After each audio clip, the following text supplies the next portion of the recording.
जिले के प्रभारी मंत्री सौरभ बहुगुणा आज बागेश्वर पहुंचे, जहां उन्होंने नुमाइश खेत मैदान में आयोजित सहकारिता मेले में मुख्य अतिथि के रूप में शिरकत की। इस अवसर पर मंत्री बहुगुणा ने मेले में लगाए गए विभिन्न विभागों और स्वयं सहायता समूहों के स्टॉलों का निरीक्षण किया तथा स्वरोजगार के माध्यम से आत्मनिर्भरता की दिशा में कार्य कर रहे लोगों का उत्साहवर्धन किया। प्रभारी मंत्री ने कहा कि ऐसे मेले स्थानीय स्तर पर रोजगार सृजन और आर्थिक सशक्तिकरण के लिए अत्यंत लाभकारी सिद्ध हो रही हैं। उन्होंने कहा कि स्वरोजगार अपनाने से न केवल व्यक्तिगत आय में वृद्धि होती है, बल्कि इससे स्थानीय अर्थव्यवस्था को भी मजबूती मिलती है। मेले में उद्योग विभाग द्वारा तांबे से बने उत्पादों की प्रदर्शनी लगाई गई। वहीं कृषि विभाग ने स्थानीय सब्जियों और अन्य कृषि उत्पादों का प्रदर्शन किया। मंत्री बहुगुणा ने सभी स्टॉलों का गहन निरीक्षण करते हुए उनके कार्यों की सराहना की और संबंधित विभागों और समूहों को प्रोत्साहित किया। उन्होंने कहा कि राज्य सरकार युवाओं और ग्रामीणों को विभिन्न योजनाओं के माध्यम से स्वरोजगार से जोड़ने के लिए लगातार प्रयासरत है। इस दौरान उन्होंने सभी से अपील की कि वे स्वरोजगार को अपनाकर आर्थिक रूप से आत्मनिर्भर बने। कार्यक्रम में बड़ी संख्या में स्थानीय लोग, स्वयं सहायता समूह की महिलाएं, उद्योग विभाग, कृषि विभाग के अधिकारी और किसान उपस्थित रहे।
पहले सहकारिता विभाग को बहुत बहुत बधाई दूंगा, मंत्री जी को बधाई दूंगा, धन सिंह जी को, जिन्होंने जिलों में अलग अलग जगह पे सहकारिता मेले लगाए हैं। एक बहुत अच्छा मंच है ये हमारे उत्तराखंड की मातृशक्ति को सशक्त करने के लिए। उनके जो लोकल उत्पाद है, उनकी मेहनत है, उसको एक मंच प्रोवाइड कराने के लिए मैं सारे स्टॉलों पे आज गया भी था, निरीक्षण भी किया था और बहुत अच्छा लगा देख के कि उत्तराखंड की जो मातृशक्ति है वो सरकार की योजनाओं का फ़ायदा उठा के अपने आप को सशक्त भी बना रही है, आत्मनिर्भर भी बना रही है।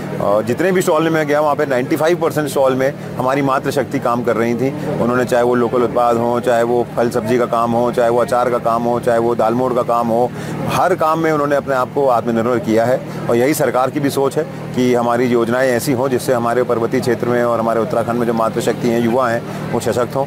मैं आज भी मन से एक ही बात कह रहा था कि सरकार की योजनाएं बहुत सारी हैं डिफरेंट क्षेत्रों में, चाहे वो बागवानी हो, चाहे वो कृषि हो, चाहे वो एनिमल हस्बेंड्री हो, पशुपालन हो, मत्स्य पालन हो, दुग्ध हो, कोऑपरेटिव की हो, लेकिन सिर्फ उन योजनाओं का फ़ायदा उठाने की देर है। मैं सारे युवाओं से, हमारी बहनों से यही निवेदन करूँगा कि उत्तराखंड को अगर सशक्त बनाना है तो सरकार की पॉलिसीज़ को आप का फ़ायदा उठाइए, अपने आप को रोज़गार से जोड़िए और आत्मनिर्भर भारत बनाने में, आत्मनिर्भर उत्तराखंड बनाने में अपना योगदान दीजिए। सर, एक जिले में स्वास्थ्य व्यवस्थाएं बहुत बदतर होती जा रही है लगातार। कल मैंने इसकी समीक्षा बैठक ली है। मुझे बताया गया है कि यहाँ पे लगभग 15 डॉक्टरों के पद रिक्त हैं। मैं वापस जाके माननीय स्वास्थ्य मंत्री धन सिंह रावत जी से वार्ता करूंगा और कोशिश करूंगा कि जल्द से जल्द यहाँ पर नियुक्ति करी जाए। सर, जिले में बहुत बड़ी आपदा है लेकिन बार और बियर बारों की संख्या, शराब की दुकानों की संख्या लगातार बढ़ती जा रही है जिले में, इसको लेकर देखिए, सरकार का एक लगातार मत यही रहा है कि हमारे यहाँ जो नशा फैल रहा है, जो सूखा नशा, स्मैक का नशा, ये हमारे बच्चों का भविष्य बहुत बुरी तरह बर्बाद कर रहा है और इसको रोकना है, इसकी रोकथाम करना है, लोगों को जागरूक करना है और समय समय पे सरकार के माध्यम से स्कीमें भी चलाई जा रही है। 2000 माननीय मुख्यमंत्री जी का एक लक्ष्य भी है ड्रग्स फ्री उत्तराखंड बनाने का। तो कोशिश यही है कि सबको जागरूक किया जा सके, इवेंट्स किए जा सकें और बच्चे जो आज के स्पेशली बच्चे हैं जो स्कूल से लेके और कॉलेज तक के हमारे बच्चे हैं उनको जागरूक किया जाए। उत्तराखंड एक देवभूमि वीर भूमि है और यहाँ पे हर परिवार से कोई ना कोई ये देश की आर्म फोर्सेज में अपनी सेवा दे रहा है। अगर नशे का प्रचलन ऐसे ही बढ़ता चला गया, जो हमारे ड्रग्स हैं, स्मैक है, तो उत्तराखंड में आर्मी के लिए बच्चे मिलना भी हमारे लिए बहुत मुश्किल हो जाएगा। तो इसको सीरियसली लेना भी चाहिए और सारे उत्तराखंड के लोगों को योगदान देना चाहिए। सर, एक जिले में आपदा आई थी तो प्रभारी मंत्री होने के नाते जो है लोगों की काफ़ी अपेक्षाएं थी आपसे, तो आप उस दौरान यहाँ पहुँचे? देखिए, मेरे खुद के विधानसभा क्षेत्र में बहुत बुरी आपदा आई हुई थी। 16 गांव हमारे यहाँ बाढ़ प्रभावित थे, 3 से 4 लोगों की उसमें डेथ हुई है। तो मैं अपने क्षेत्र में था, लेकिन यहाँ पर ऑलरेडी हमारे मुख्यमंत्री जी भी आए थे, हमारे प्रभारी हमारे MP महोदय भी थे, हमारे मुख्यमंत्री थे, हमारे विधायकगण एक्टिव थे। मेरी जिम्मेदारी प्रभारी क्षेत्र के साथ साथ मेरा गृह क्षेत्र भी है और क्योंकि वहाँ पर मैंने आपको बताया 16 गाँव बाढ़ से प्रभावित थे, तो मुझे वहाँ पर भी रहना था। इस कारण मैं यहाँ नहीं आ पाया और मैं कल आके मैं रुद्रप्रयाग भी आपदा में था, रुद्रप्रयाग भी आपदा में, क्योंकि वो भी मेरा प्रभारी क्षेत्र है, मैं वहाँ पर भी आपदा में गया था। तो हर जगह मेरा एकदम से पहुंचना आपदा में पॉसिबल नहीं हो सका, लेकिन कल भी मैंने जो बैठक ली है वो आपदा के रिलेटिंग ही थी कि कितनी आपदा में कितना नुकसान हुआ है, कितने काम धरातल पे उतर गए, कितनी पेंडेंसी है। और उम्मीद यही है कि जल्द से जल्द जो एस्टिमेट शासन को भेजे गए हैं या जिले में SDRF फंड को भेजे गए हैं, हम उसको जल्द से जल्द स्वीकृति करा के धरातल पे काम उतार सकें। तो विभाग की मेरे हाथ की नहीं,